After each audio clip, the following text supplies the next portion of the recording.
BGRT Gaming Podcast, episode 679, recorded on March 20th, 2023.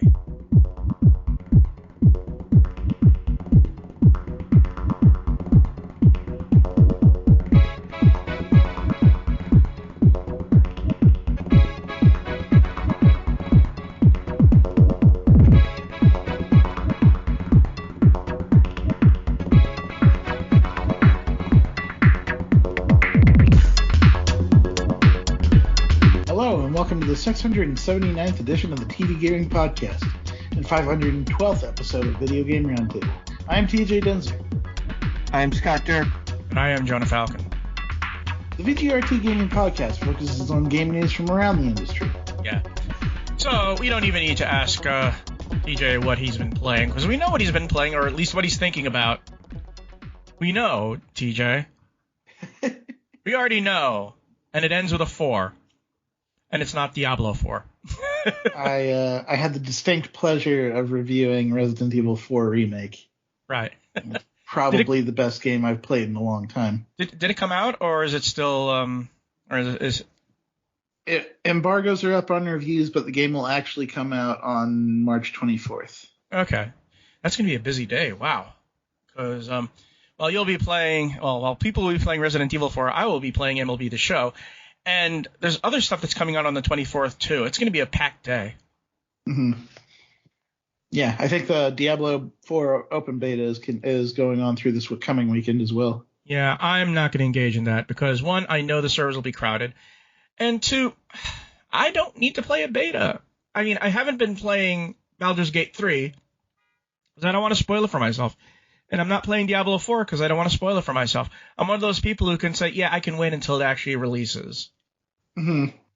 So, I have been playing the heck out of Resident Evil 4. That game is amazing. Okay, so what I know about Resident Evil 4 is, A, it changes the story, not too much, but it changes it enough so, so things are a little bit more logical. On the other hand, I know it doesn't lose its campiness. It's still really campy.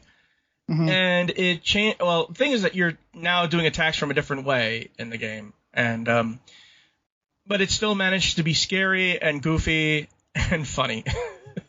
Yes. It's really effective in its horror too. Like there's one of my biggest issues with horror games is that you become a walking arsenal by the end. Yeah. But Leon is a secret agent right from the get-go. So like he's already that guy. I mean, he can be armed to the teeth and it's still not going to help him that much.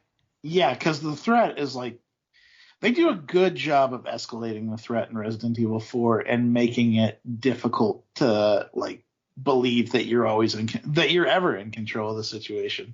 Also, you may be armed to the teeth, but the problem is that you have to choose what guns you want to have with you. Do I want what is it called? The PP?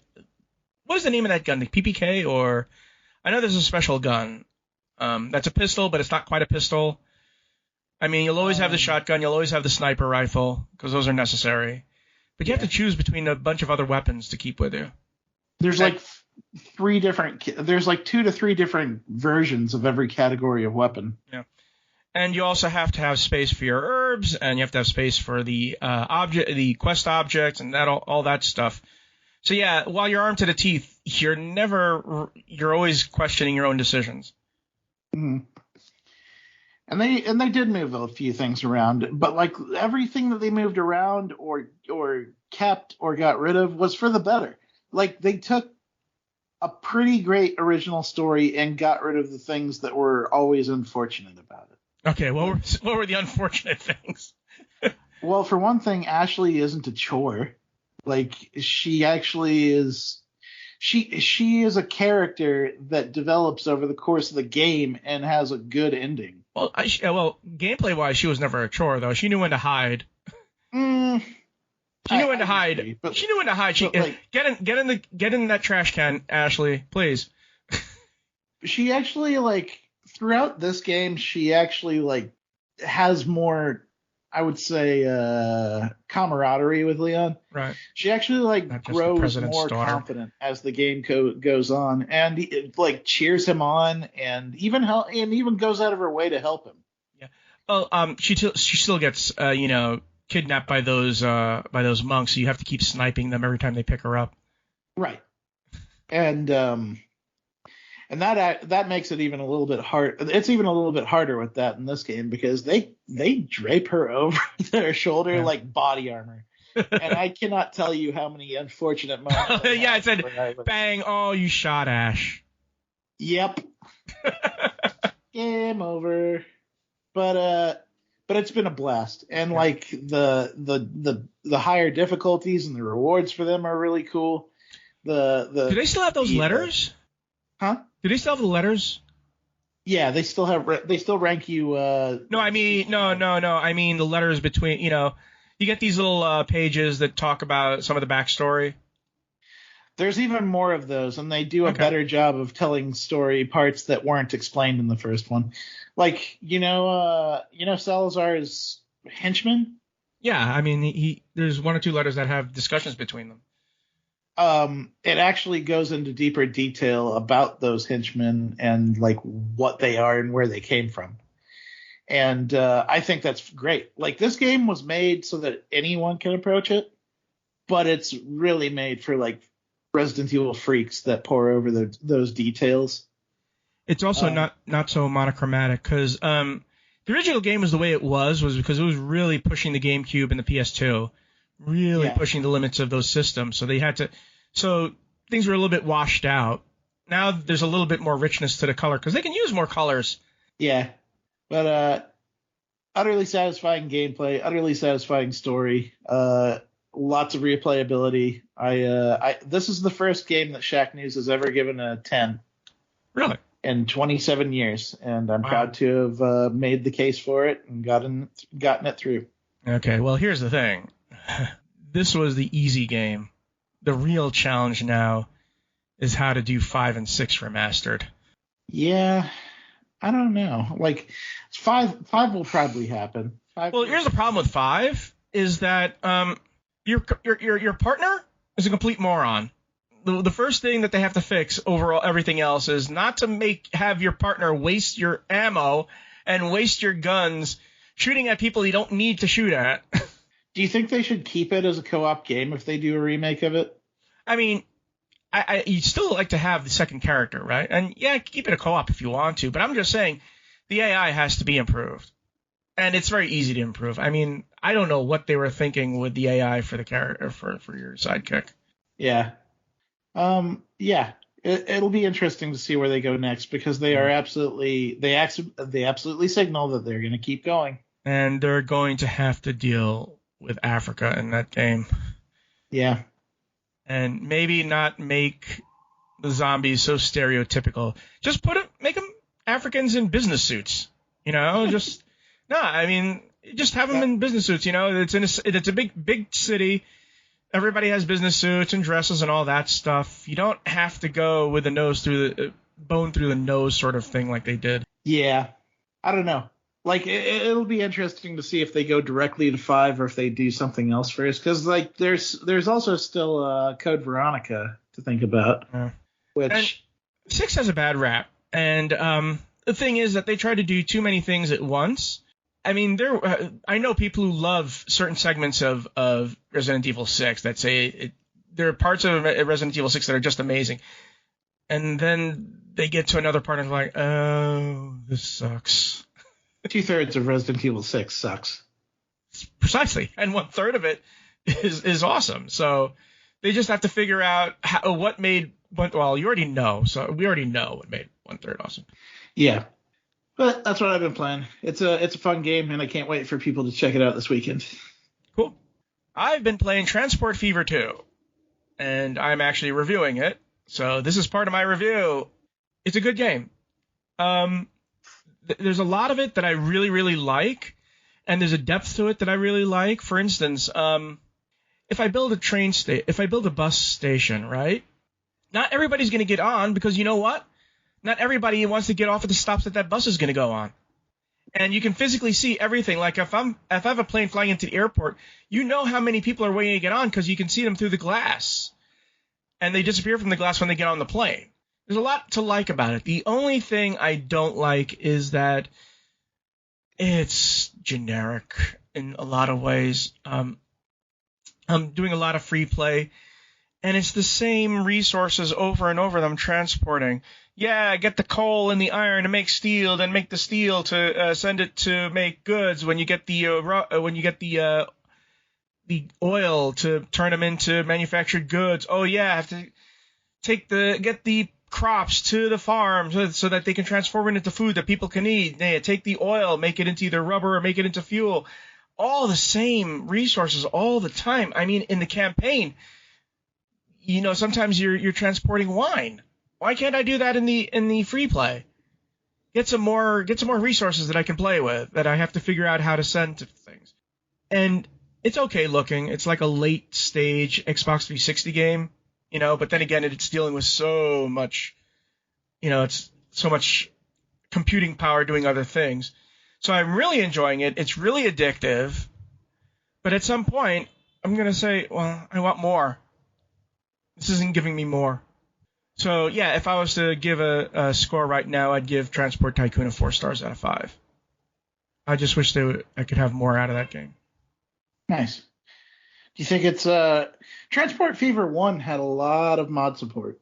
Yeah, I'm pretty sure if Transport Fever 2 has mod support, but I'm playing the Xbox. See, here's the thing. Transport Fever 2 came out in 2019. I am playing the Xbox version. They just released it on console. Ah, got it. I'm playing the console version. So, yeah, I mean, I'm pretty sure it has a lot of mods. I'm pretty sure Transport Fever 2 on Steam has a lot of mods. And if I ever pick it up on Steam, I will definitely look into trying those mods. I also got IM8-Bit's Cuphead Legendary Edition with all the packaging. And I'm telling you something, the packaging is beautiful. All the doodads. I think I showed this to you 2 years ago. It finally arrived today. Nice. And here's my dirty little secret. Want to hear it? I have not played Cuphead yet. I've seen videos. I have not personally played it yet. So, and also, IM8-Bits has a special disc, and it comes with the DLC, Delicious Last Course. So yeah, I mean, if you look at the IM8-Bit Cuphead thing, just Google it, and you'll say, "Wow." And yeah, it's too good to open sometimes because I have to leave it intact. I mean, even the game disc, it comes with a membership card from 1932 and a bunch of business cards and all that stuff. It is jam packed with a lot of feelies, and it's worth having not played Cuphead until now. They didn't need me. I mean, everybody knows it's a great game. Yeah. Everybody knows it's a hard game. I haven't played a good run and shooter yet, so it's time. Anyway, Scott, what have you been playing? I've been playing a game that came out, I think, a few months ago, Colossal Caves by Seijunus. Yeah. And, it's the Ken and Roberta game. Basically a remake of a very old text-based game where you're exploring a cave. And in this version, they also have a virtual reality mode. And you can... You really like Roberta Williams, don't you? It's kind of like Myst in a way because it's turn-based. And the action is everything is taking a turn.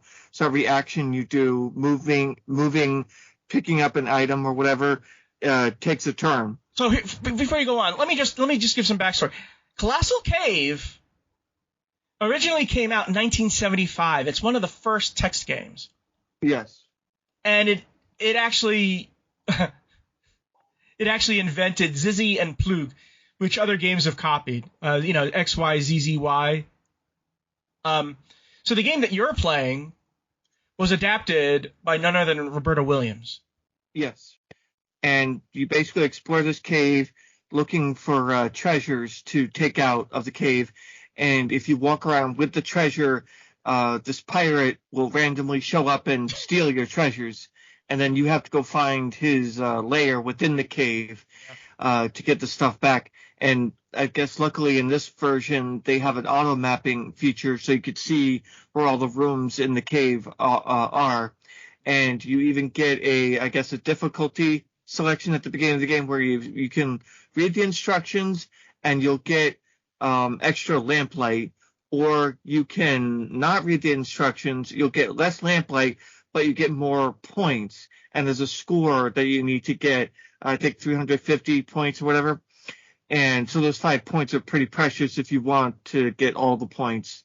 But you get less lamplight, so you have to be more certain about what you're doing. I assume you're not playing the VR version. No, I don't have a VR headset, no. Okay, because it's a VR game, but you can play it without VR. It's even on MetaQuest right now. Yeah, but it looks pretty good so far. You know, there's these little dwarves that are trying to attack you. Yes. And you can knock them out with your axe, or actually, I guess you're killing them, banishing them, whatever. It's a pretty neat game. You know, it's on Steam, and I'm not sure what else. Oh, it's on several platforms. Okay. But it looks like they did a good job. It's on Xbox, it's on Switch, it's on PlayStation. Oh, no, it's not on PlayStation. Oh, wow. Oh, it is on. I'm sorry, it's on PS5, Xbox Series XS, Okay. Steam, GOG, Epic, MetaQuest. It's even on Amazon. Wow. Yeah, I mean, Roberta Williams was a fan of the game and decided, you know what, I'm going to bring it to the 21st century. Because this, like I said, this came out in 1975.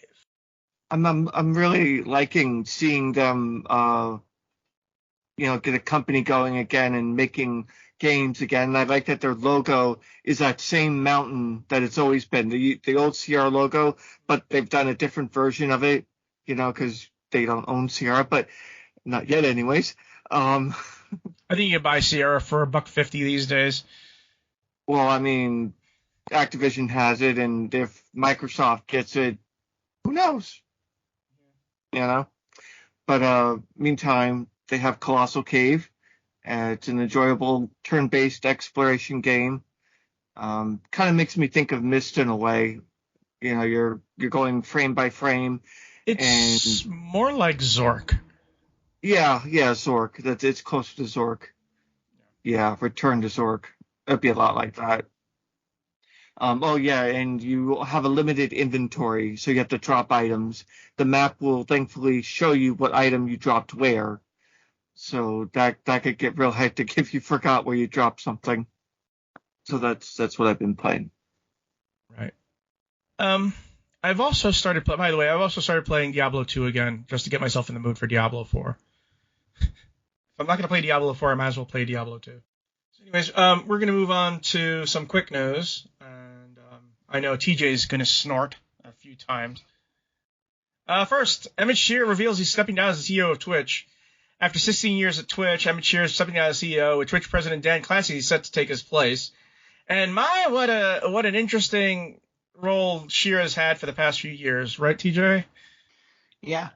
He presided over reducing the revenue cut that streamers get, presided over a lot of issues that were never solved, such as boosting the creators that are constantly on top and doing nothing for those that are just trying to find their footing. And plenty of and also more being stuff. For one thing, because of the racism and the white supremacy thing, you had that Twitch walkout on September 1st, like 2 years ago. Mm-hmm.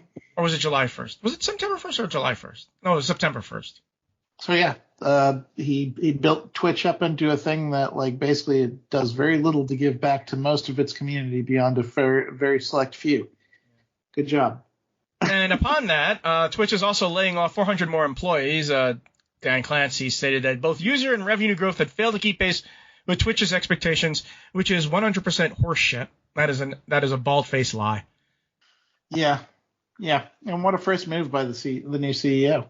That is your opening play. Yeah. And I'm sure to an extent this is also because of Amazon itself is laying off 9,000 people. So Twitch, owned by Amazon, was bound to get caught up in these cuts somewhere. Yeah. Still, that is a very interesting opening act for Mr. Dan Clancy. Microsoft plans mobile games app store to rival Apple and Google. Xbox boss Phil Spencer says the store could launch as soon as next year if the regular years clear Activision-Blizzard. And also, Microsoft signed 10-year deals with Boosteroid and Ubisoft Cloud Gaming Services. So we know what Microsoft's goal is. And Sony must feel like a jilted girlfriend because Sony has nothing to do with it. Microsoft don't care about Sony. They care about Apple and Google. And they're getting all these gaming services to stream Xbox Live, Xbox Game Pass. We know what they're doing. They want to be Netflix, basically. Yeah, and I mean this is a huge effort by Microsoft to assuage concerns, I would say. Well, Apple and Google are definitely people who are the same weight as Microsoft. Microsoft is boxing with people of its own weight. My question is, what the hell is Boosteroid and Ubisoft? Because I had not heard of either of them up until this deal was signed. Okay. It was like you could tell me that Microsoft signs 10-year deal to allow cloud gaming services on the Nokia N-Gage, and that would make a little bit more sense to me than these two things. Like, I have never heard of either of them. And first things first, Boosteroid is based in the Ukraine, and their subscription service is in that area. So what they're doing is basically getting Xbox Game Pass over, to more markets. Mm-hmm. And now people who have Boosteroid can say, hey, we have Xbox Game Pass streaming on our devices, streaming on our cell phones, So that's Boosteroid. Okay. What is Ubisoft? Ubisoft. Do you have the deets on Ubisoft? Ubisoft is also a cloud gaming thing. They're in Taiwan. Okay. So basically, they're stretching their Xbox Game Pass arms out to different parts of the world. And I'm not trying to be ignorant here. Like, if these are places where people spend their time, then good for them. Well, here's the thing. 30 minutes ago, we just got a press release, and Ubisoft and Google Cloud have now announced a strategic partnership.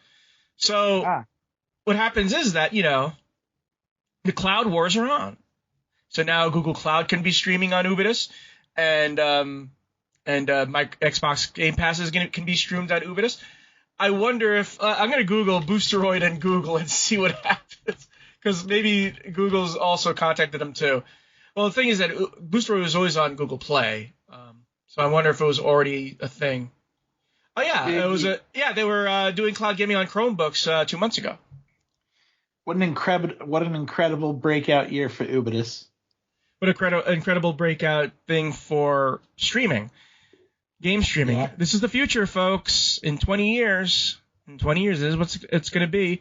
You might still have a box, You might still have a box that you call a console, and you may still be able to put discs in it because people still want physical media. Wait, I'm going to put that asterisk on that.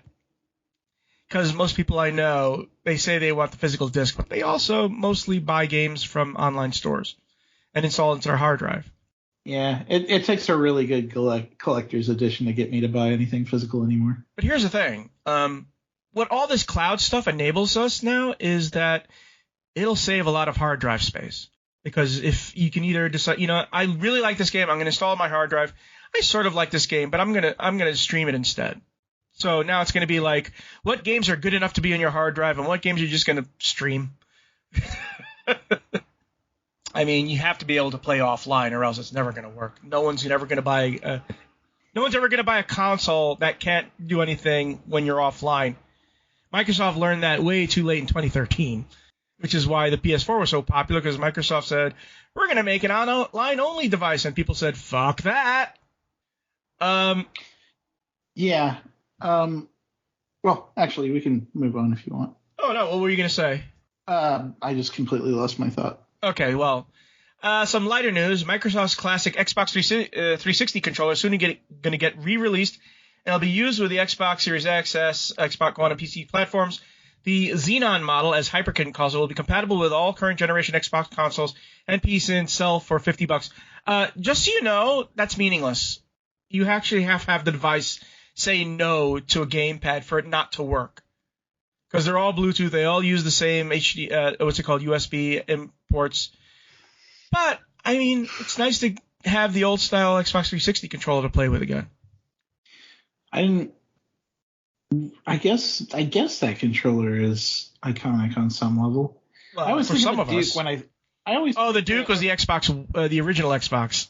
Yeah, that's the one I always think of when I think of an Xbox controller. But other than that, Really? like, the current ones are fine.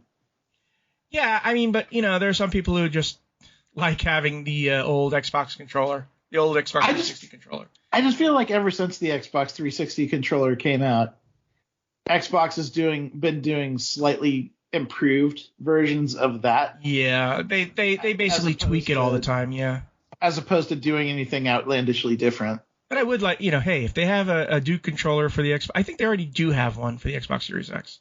I mean, you could say similar things about the PlayStation controller, but the PS3 controller is very different from the PS5 controller. Oh yeah, it's not the banana phone controller either. I'm not saying that's a bad thing. I'm saying that the Xbox 360 controller found something that works. I got that. And they just kept iterating on that one. Do you remember the proposed PlayStation? I think it was for the 4, the banana controller that they teased and people said nope. Yeah. And the song Banana Phone kept on playing every time you saw it. Yeah. Which, like, good on Xbox for finding something that worked and continuing to make it in just slightly better form. You know what I would like? I would like it if someone did a controller that looked like the old Super Nintendo controller. Yeah? Yeah, that weird T-shaped controller. You remember that one? Yeah. You remember that one, Scott? The T-shaped controller for the Super Nintendo? T-shape? I know what. Oh, wait. Was it the Super Nintendo? I remember a big giant NES controller at one point. No, that wasn't. No. Yeah, it was the N64 controller. Oh yeah, Yeah, I want the old N64, the weird N64 controller. The N64 had that weird, shaped controller. Yeah, it was like a sideways awkward. E. You can still get that controller. They make a Bluetooth version of it now for the Switch. Oh no! I want it for the Xbox. Oh, that might be a little harder. No, not really. You just have to figure out where you're going to put the D-pad. Oh, not the D-pad, but the twin controllers. Just have it the same shape.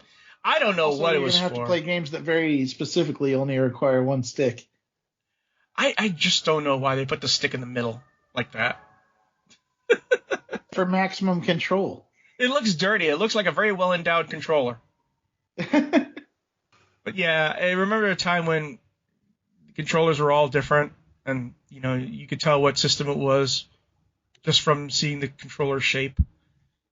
Like a Sega Genesis controller was not going to be confused for a Nintendo 64 controller. Yeah. And buttons were very squishy. Game news. First game news is Life by You is coming with early access confirmed for 2023. This comes to us from PC Game Zen. After dominating this genre for so long, it seems that Sims 4 will finally have a rival in the form of Life by You, a new life game from City Skylines publisher Paradox. With new gameplay footage and details emerging today, Life by You's Steam wish listing is available now, with full pre-orders available via the Epic Games Store. That is strange. You can wish list it on Steam, but you can pre-order it on Epic Games Store. Odd. Early access is also confirmed for later in 2023, ahead of the full Life by You release date. Developed by Paradox Tectonic, a subdivision of City Skyline publisher Paradox Interactive, of course, Life by You looks to set itself apart from and above The Sims by offering deeper and more detailed life game features, expansive options for modding and customization. Players can create their own conversations with the same tools that Paradox uses to make conversations in Life by You will be available to players. This means that players can write their own conversation strands and bulk import them into your own game. Similarly, Life by You's community support will mean that players can share conversations and that they will be scripted with one another, which means there's no Simlish in this game. As a matter of fact, all of the tools that Paradox uses will be available to players, including the script, model, script, and quest editors. There'll be no load screens in Life by You, and players can instantly switch between any of your characters at any time, regardless of where they're located, be it at work, home. But yeah, you can do that in The Sims 2, just so you know. Or The Sims 4, too. I haven't played The Sims 4. It looks interesting. It It looks interesting because you could write your own scripts and customize your own conversations, which worries me. Tell your own story. Yeah, and that I like worries how me. These Sims, or well, I guess I call them Sims, look very realistic. They look less cartoony and plastic than the Sims. So this is good competition. I also noticed in the character creation, there was like 12 traits, like had a good childhood, or all these little. So it looks like there's going to be even more personality traits than there are in The Sims. The problem I have is that there's a reason why The Sims isn't Simlish.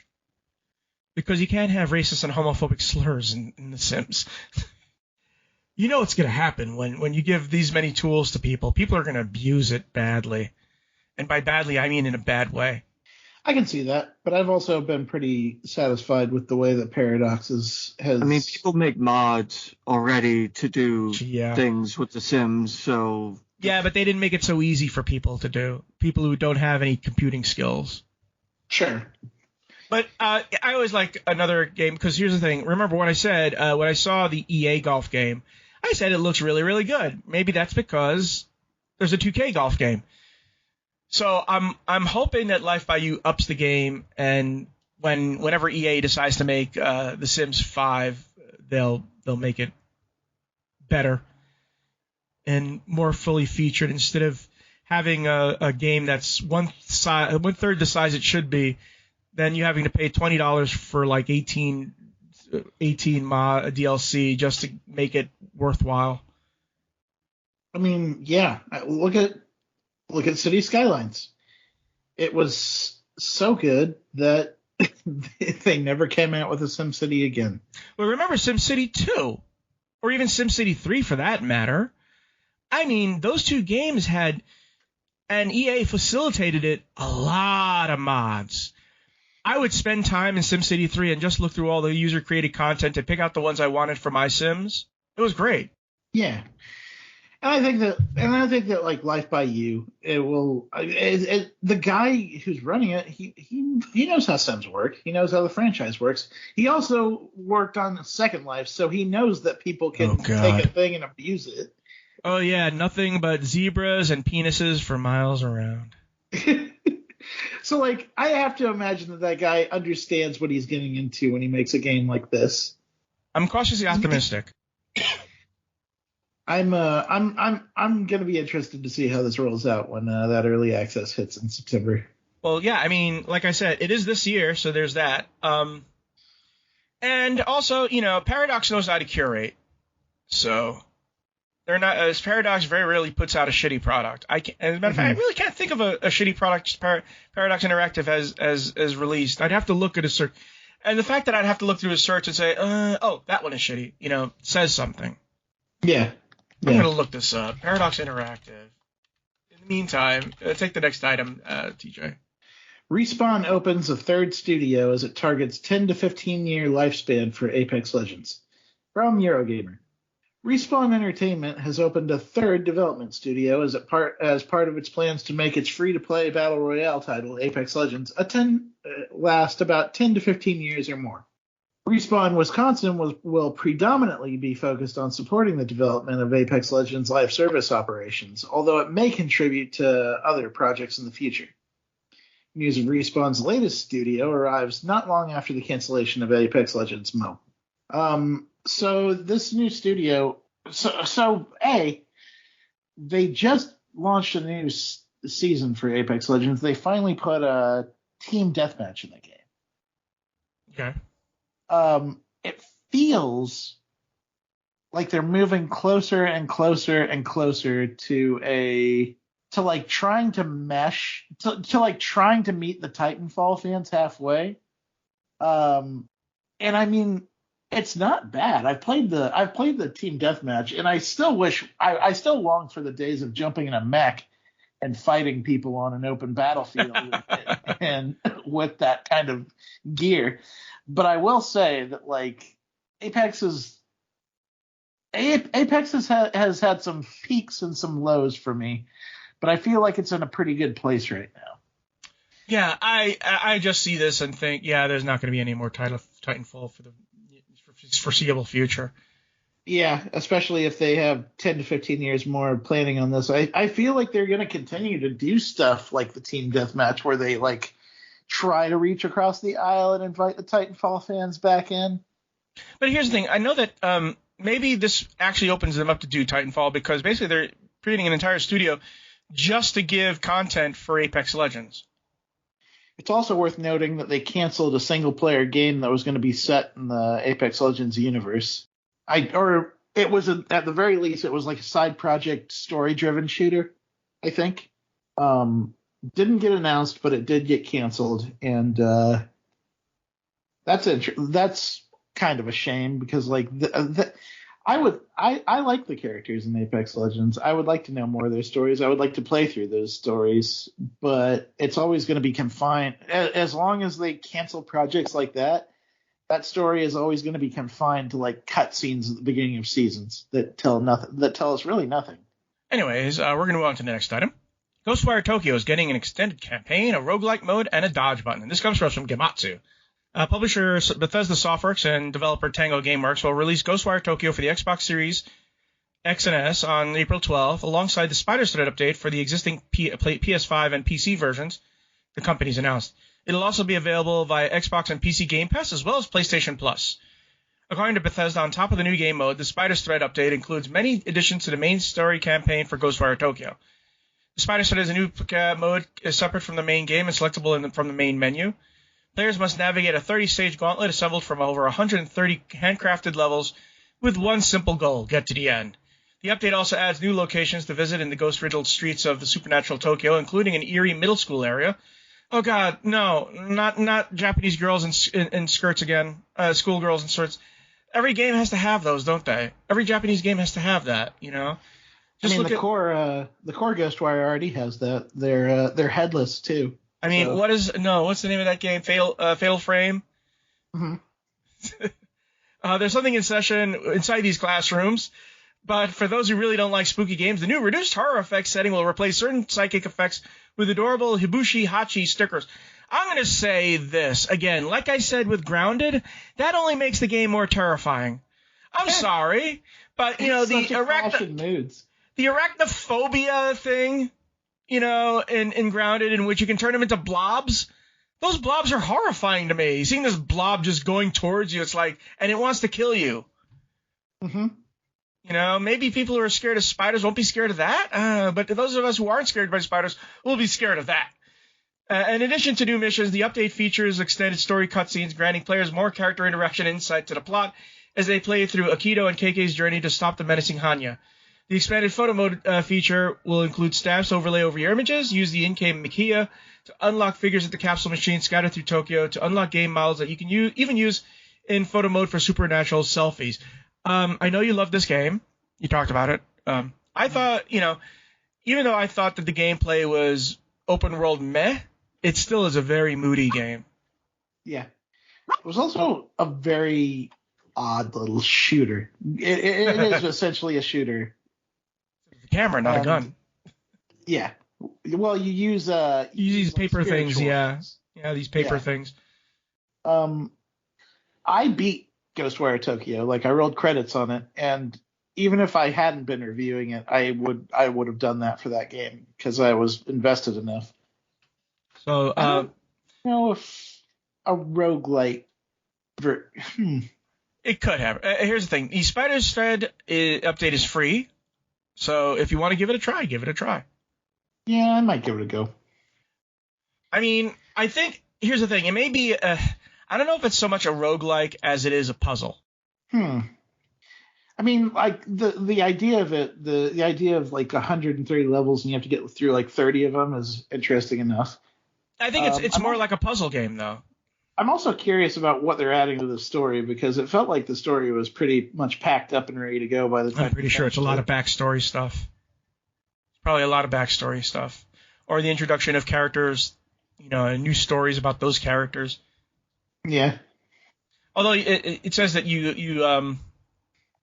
they play through two characters. They actually appear in extended story cutscenes. So, if it's all a free update, then that's pretty dope. Like I said, you got to give people a reason to buy the PS5 version. It's going to be on PS Plus, it looks like. Yes, it is. That's a neat thing. Yep. So Microsoft said, yeah, you can have it on your streaming service. Anyways, we're going to move on to the next item. Take away, Scott. Okay. Microsoft confirms it won't have a show on the floor presence of E3 2023. This is from Eurogamer.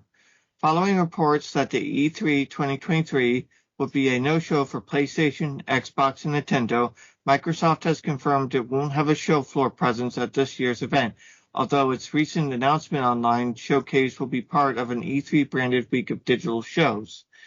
News that big three console manufacturers would be skipping this year's E3, set to held between 13th and 16th of June, was first reported by IGN in January. One month later, Nintendo confirmed its absence, saying we approach our involvement in any event on a case-by-case basis, and this year's E3 show didn't fit into our plans.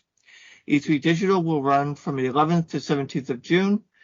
Based on limited schedule revealed so far, currently appears to consist of digital shows that have previously orbited around E3 week, with the PC Gaming Show and Future Game Show also confirmed. I would like to attend the PC Gaming Show, because even though it's always been streamed, but you were able to see, TJ was with me for one of them at least, and they had free feelies too.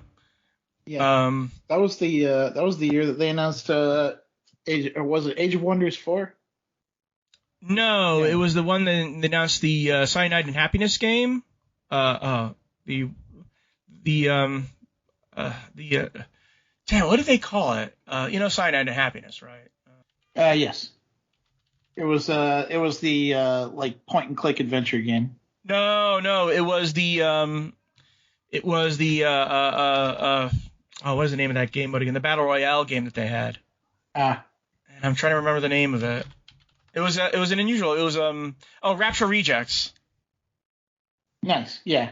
That had the amazing trailer. The game never lived up to the trailer.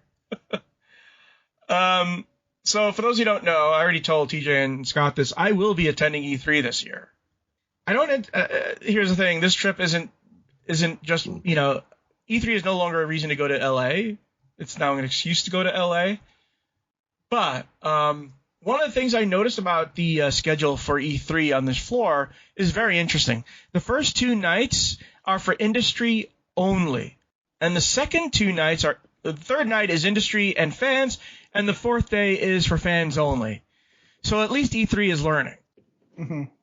Because I don't have to deal with fans, to tell you the truth. BT Dubs, Age of Empires 4 was shown at the PC Gaming Show we watched. Right, okay. Because Age of Wonders 4 was just announced, and it's coming out.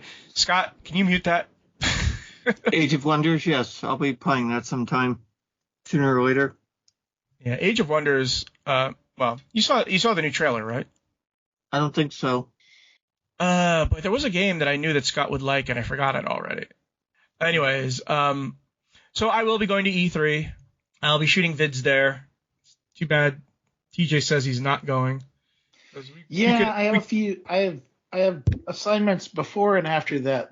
And we're gonna we're kind of cycling out who's going to stuff this year. So I have to skip E3 so that I can be at Evo. Yeah, but the episode that we recorded right there in Devolver Digital's space was the best podcast we'd done. Sure. And it's not that I don't wish I could see it in person, because I am curious of how E3 is going to go this year. Yeah. But as far as me being there, no, I'll be at home working stories. It'll be interesting to see who's there, because I go there to see friends, and acquaintances, because I wouldn't consider Michael Pachter a friend, but we've hung out at E3 several times. Then there was, he no longer works at LucasArts, so he's not going to be there. But yeah, LucasArts doesn't exist anymore, actually, or at least as it was. But yeah, it'll be interesting to see if there's any surprises there. I'm hoping it'll be something like the old E3s, in which you did have mid-range, low indie things there. Like Strategy First, the minor publisher was there, and maybe I'll see some AA games there. Because there's shockingly few AA games that that come out anymore. Either they're indie games or they're AAA mega titles. there's no AA games. Although I could consider Transport Fever too a AA game. I think that either way, like I hope you have fun out there because like it's going to be an interesting year to see how this goes, and it's probably going to set the tone for what comes after. Like if ReedPop continues to do E3 after this, which I have to assume they will. This is going to be kind of an establishing year as far as how they evolve from this point forward. So anyways, oh boy, I lost myself. So look for our show notes at gamingpodcast.net along with industry news and our gaming history articles. We enjoy feedback. Leave us comments on our blog at gamingpodcast.net. Also, hit us up at facebook.com/gamingpodcast. Subscribe to us on iTunes. Leave us iTunes comments. You can find me on Twitter at Jonah Falcon. You can find me at Johnny Chugs. You can find me at Chard Ramore. And we will see you next week. Happy gaming, everyone. Have fun. Be cool. Play games, y'all.